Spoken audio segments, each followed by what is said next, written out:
Hello scholars, welcome to part 2 of our application problem today. If you haven't watched part 1, please go check that out first. So, part 1, our job was to find the area of the entire mat, or in other words, the entire blue area that we've got here, right? This outside area, and critically also the inside area because the mat is under the picture. So if you don't know what I'm talking about, please go watch video 1 because that's sort of what we talk about in there.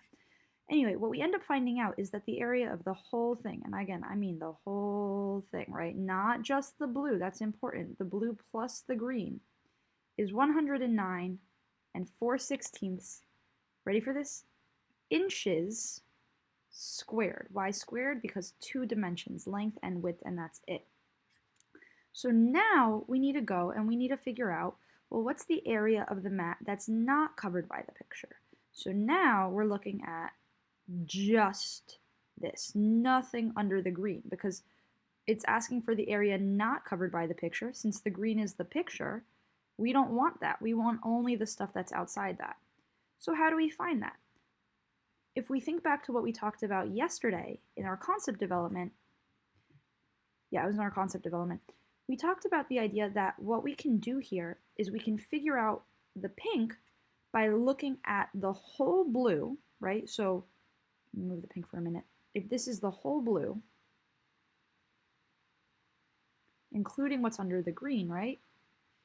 Then in order to find just the pink, I can look for the whole blue and then subtract or take away the green. When I take away the green, what's left? I didn't actually take away the green there, but I got this. Here we go. Bam!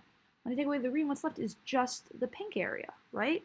So that's what I want to do here, is I want to figure out what's blue, all of blue, minus green, and that's going to leave me with this outside area.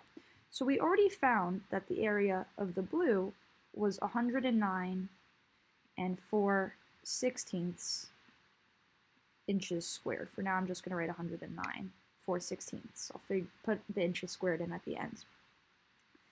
Now I need to find the area of the picture itself, and that's going to be a lot easier because the picture itself is 8 by 10. So it's going to be, again, 8 inches, I'm looking just at the green here, by 10 inches.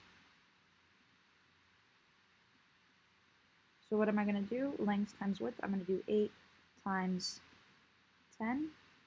That's 80. That's easy. I can do that, right? You all know how to do that one.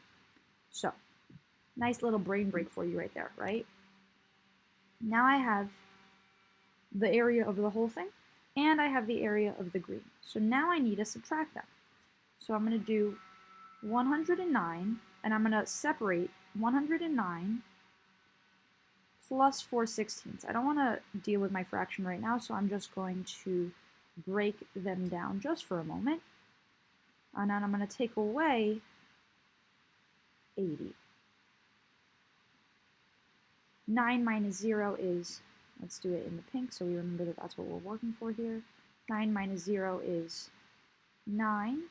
8 minus 0 I cannot do, so I'm going to come over here. I'm going to go to the hundredths place, and I'm going to take one group of 10, and I'm going to move it here, and now I'm going to have a 10 here. 10 minus 8 I can do is 29, and 0 minus nothing is 0. So 29, and then don't forget we need to add back in our 4/16. So I'm just going to go ahead and say, well, that will be 4/16. And that is how I find the answer to the second part. So once you understand the first part and how to solve for the area, the second part is a little difficult in terms of what you need to do, but the math can be a little bit easier. There's not as many calculations. It's just a subtraction, all right? So that's it. That's all for our application problem for today. I love you. I miss you so, so, so much. I cannot wait to see you again. I hope you're having a wonderful day, and I hope you're going to have a very exciting weekend. Bye, scholars.